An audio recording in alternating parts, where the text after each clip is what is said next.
The U.S. strategy in Sudan has been wide-ranging, from direct diplomacy and shadow talks to targeted sanctions.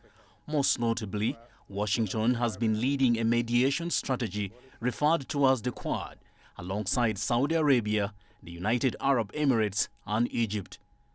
Recently, a proposal was put forward by U.S.-led mediators calling for a 3-month humanitarian truce that was to be followed by a 9-month political process.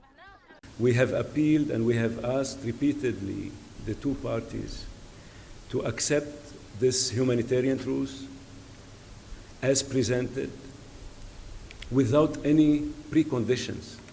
However, Sudan's military chief, General Abdel Fattah al-Burhan, rejected the proposal, stating it was the worst one so far, another blow to efforts to stop a devastating conflict that has gripped the African country for over 2 years now. They didn't look at our response, and they didn't consider what we say to them. The proposal is the worst one presented. This proposal eliminates the armed forces, dissolves security agencies, and keeps the militia where they are. It is very bad, and we do not accept it.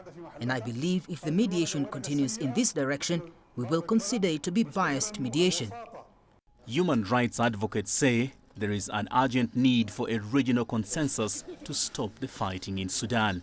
So if US fail to secure a consensus within the members of the Arab League on the agenda of peace and stability in Sudan, US will never have any advantage. Whatever US is doing, they need to make sure there's a consensus within the Gulf states for peace and stability in Sudan.